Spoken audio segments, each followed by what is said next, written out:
Good morning. I thought I'd take this time to have a little discussion with you about where we're at and where we're going. The elections are coming soon, and it is imperative that you vote. Everybody must vote. We had a horrible turnout for the primaries, which a lot of people thought it was just specifically who to choose as far as a Republican or Democrat for whatever office is going to be coming up in this final voting session in November. It was more than that. There were judges. There were all kinds of people that could have been chosen, and the turnout was not as good as it should have been or could have been.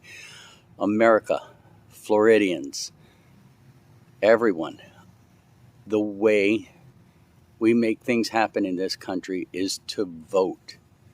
Vote is important. You must take that time out on the day or early vote or however you normally do it, but vote.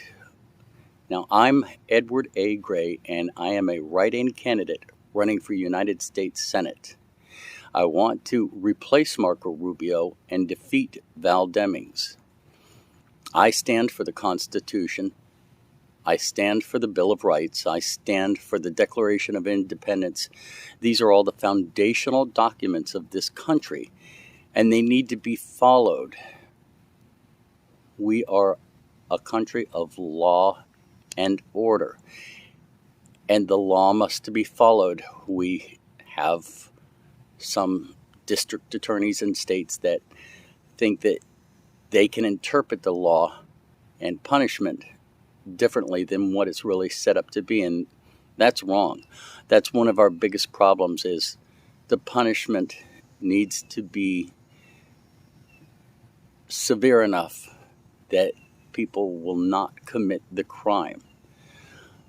There's so many different debates going on out there, gun laws and abortion and all of these things. I've posted over and over again my stance on these things. I believe that all gun laws should be removed. The only ones that follow gun laws are law-abiding citizens. Criminals do not follow gun laws. Criminals do not go and get background checks. Criminals aren't interested in laws at all. Give law-abiding citizens the ability to protect and defend themselves by removing gun laws.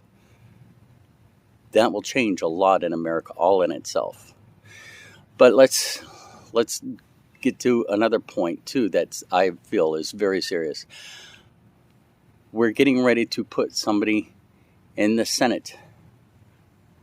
Whether you think that Marco Rubio or Val Demings are the right choice, I beg to differ with you. I ask that you take a moment and look at the other candidates that are on the ballot, or writing candidates like myself that are running for office.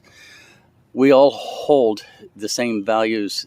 Many of us do. I haven't checked all the candidates out, but many of us hold the same values of what's important for our state and for our country. We can't continue going down this path.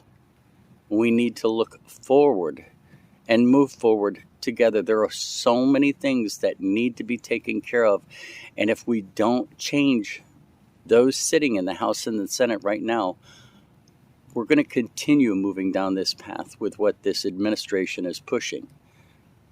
And millions of us realize it's not the right direction. We can work together. We can do this. I would happily represent Florida as the United States Senate senator that would be up in D.C., and I would proudly find as many other candidates that ran on the American First platform, which there are many across the United States, that all agree that this has to be changed. Together we can put together more than a squad of 4 little girls. We can put together a company, a battalion of American First congresspeople and senators, and we could stand and make the changes Number one, term limits. Very important. I'm tired of seeing people that have spent 30 years in either Congress or the Senate. They really are lost touch with the people. We need to put in new people that still believe in the foundational documents that represent America. There are lobbyists and special interest groups, and in my opinion, we need to abolish those in DC. They are not helping, they're hindering.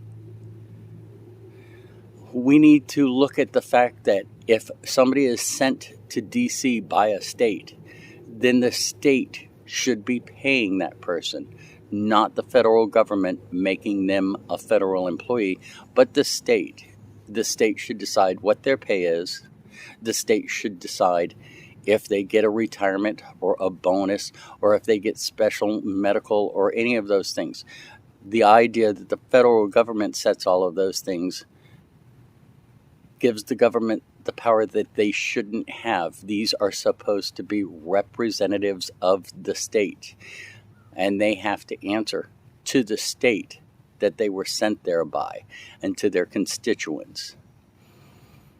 Now, I can go on and on about 100 different things, but we're not far away from the election. It's coming in November. It is important for everyone.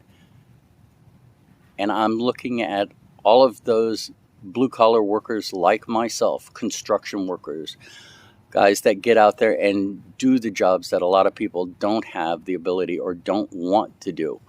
I'm looking at all of those office workers that sit on the phones and crunch numbers and do all of the things that many people can't do. And I look at the retail sales and the jobs that they hold, and I'm looking at trades and plumbing and electrical and painting, and there are so many people out there that in the past have decided not to vote. Now is the time. Now is the time to get out there and vote. It is important that everybody vote. If you love this country, if you want to have your children and your children's children continue to have the freedoms that we all have grown up with, vote. Thank you for your time, and God bless America.